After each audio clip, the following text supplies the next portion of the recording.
అందరికీ నమస్కారం. ఫ్రెష్ గా తయారు చేసుకున్న అల్లం వెల్లుల్లి ముద్దండి, ఫ్రెష్ గరం మసాలా, నీరుల్లి, కరివేపాకు, పచ్చిమిర్చి, మామిడికాయ.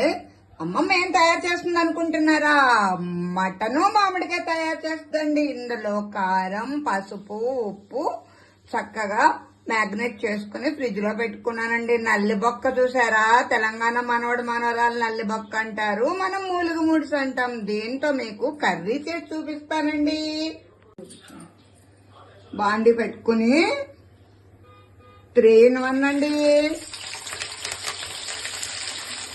అంటే కరివేపాకు, పచ్చిమిర్చి, నీరుల్లి.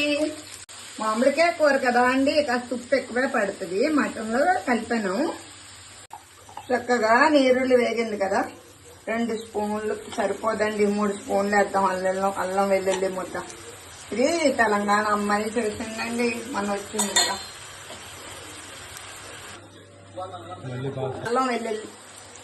అల్లం వెల్లుల్లి పేస్ట్ చక్కగా పచ్చివాసన పోయిన తర్వాత మటన్ వేసేసుకోవాలండి.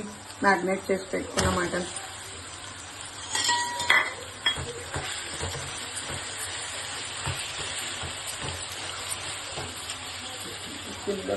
చాలా చక్కగా మళ్ళా నూనె పైకి వస్తుంది కదా, అంటే 3/4 మగ్గిపోయినట్టే. కానీ ఏదైనా ఉడకాలి కదా అండి, కాస్త వాటర్ ఎక్కువే పడుతుంది, మటన్ కదా. కానీ మటన్ చాలా మెత్తగా ఉందండి, మా ఊళ్ళో అక్కడ తీసుకున్నారు కానీ.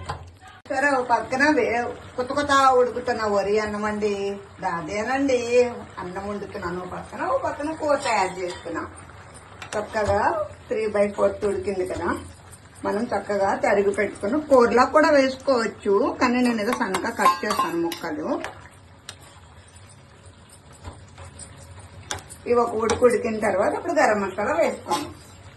చూసారా, తరిగి పెట్టుకున్న మామిడికాయ ముక్కలు ఎంత బాగా కనిపిస్తున్నాయి కదా. నేను ఒక మాట చెప్తానండి, ఏమనుకోవద్దు. ఎప్పటికప్పుడు మా పిల్లలు చెప్పొద్దు, బాగోదు అంటారు. ఇది 2వ నేను వీడియోస్ చేయడం మొదలు పెట్టాక మామిడికాయ మటన్ వండడం. మరి తింటాను ఎవరైనా మామిడికాయ మటన్ వండుకుంటే కూర అడిగితే, మాది మామిడికాయ మటనే బాబు, అడక్కు, లంపకాయ పడుద్ది నీకు అనేవారండి. ఇది సరదాగా తీసుకోండి. ఏ కూర అయినా గరం మసాలా పడందే రుచి రాదు కదా అండి. స్పూన్ మార్చానండి, ఇది వరకు 1/2 స్పూన్ ఉండేది, ఇప్పుడు సమనాలు దొరికింది. అంటే 3 స్పూన్స్ 2.5 వేస్తున్నా.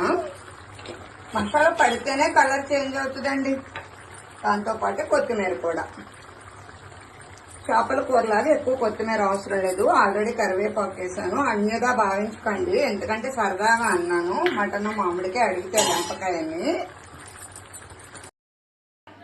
చూసారా,